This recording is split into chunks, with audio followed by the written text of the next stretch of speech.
Lisa, and I've been working as a nutritionist, personal trainer, as well as teaching yoga in the health and fitness industry for nearly 10 years.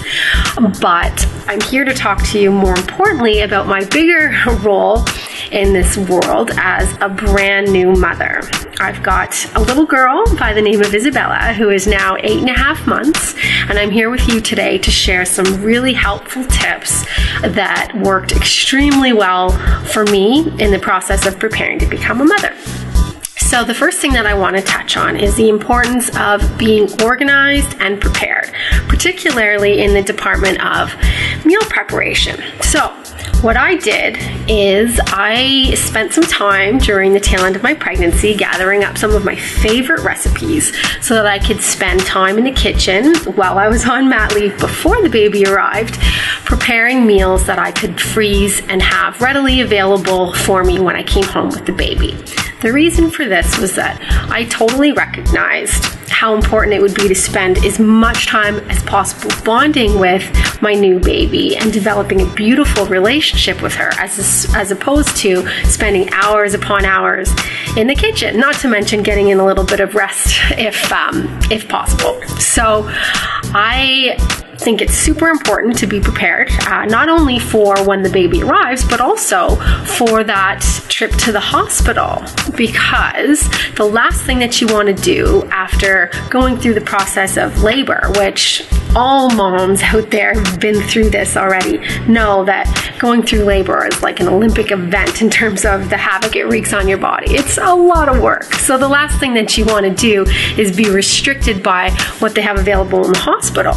So I brought some of my favorite meals to make sure that after doing all that work, I could reward myself with something that I really looked forward to, that nourished me and energized me and made me feel wonderful.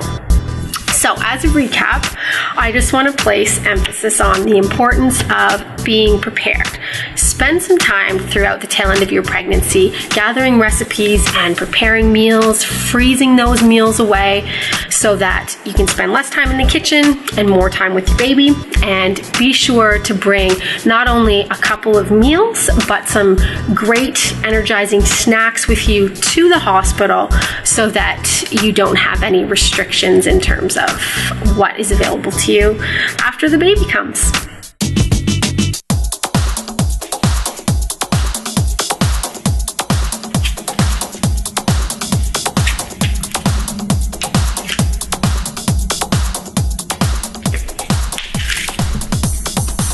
That was one of my favorite flows in my yoga practice, which is what I'm here to talk to you about today.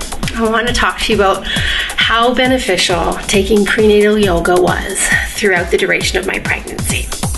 So first of all, I just want to point out that it is really important with regards to your physical activity during pregnancy to simply maintain what you were doing before you became pregnant. So if you were somebody that was playing sports and going to the gym regularly, you can certainly maintain that with certain modifications. But if you were completely inactive prior to becoming pregnant, I don't advise that you get into the gym and start lifting weights on an ongoing basis.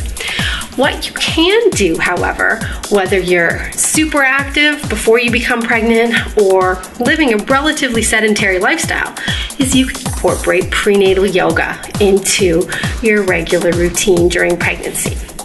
I loved it for so many different reasons. The spiritual aspect, the physical benefits, as well as learning how to just calm my mind and be present in the moment were amazing. Separate from that, it was so great to be in a supportive environment surrounded by other mothers-to-be.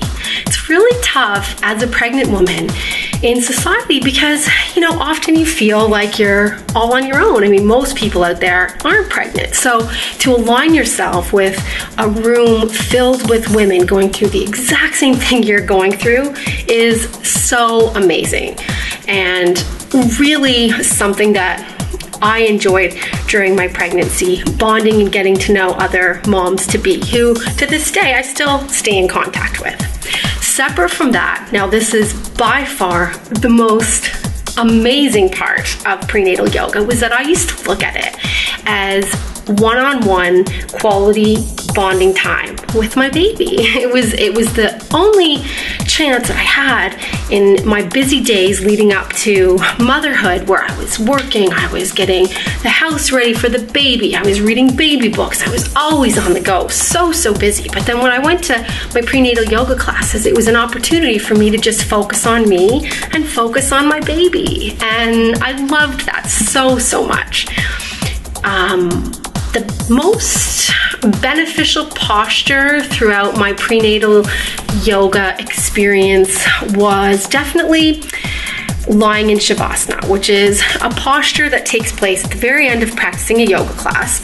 It is the most important because it's the time when you just completely relax your body and allow your body to take in all of the hard work that you've done throughout your yoga practice. So what is involved with Shavasana is simply lying down on your back with your feet spread out, mat width apart, and your palms facing up, arms beside you. And why I found this so beneficial was because it helped me particularly while I was in labor. What incorporating the philosophies behind this particular posture did for me was it enabled me to maximize the rest periods in between my contractions so that I could actually handle the next contraction. Not only was I able to maximize on resting my body in between contractions, but also resting my mind. Because let's face it, it's pretty scary when you're in labor in between contractions, anticipating the intensity of the next contraction versus just putting all of that out of your mind, being present in the moment, relaxing your body, relaxing your mind. Ladies, I cannot place enough emphasis on how beneficial practicing yoga was throughout my pregnancy. I strongly recommend it. So from a motivational standpoint, what I want to focus on today is I want to focus on the importance of personal development. Because let's face it, when you become a parent, speaking of becoming a parent, that's my little munchkin in the background. Come here, Isabella. Do you want to finish the video off with me? Come here, honey. Come here. Come here. She's just learning to curl. All right, come here, honey. This is Isabella. And as I was saying, it's so important to focus on personal development. 30 minutes a day is what I would recommend, and you can use that 30 minutes doing a variety of different things. What I like to do is listen to audiobooks or read self-help books. Some of the authors that I really love, Gabrielle Bernstein is fantastic. She's written 3 different books. There's also Jim Rohn, there's Robert Kiyosaki, there's Jen Groover. Whoever inspires and motivates you. Take that time to really work on yourself, because ultimately when you're in a good state of mind and your personal life works, then it has a ripple effect onto all other aspects of your life, which all start to improve. That's all for today. I hope you've enjoyed the information that I've shared with you, and I look forward to sharing some more. Isabella, say bye. Say bye. Bye. I'm back to mommy duty. Thank you.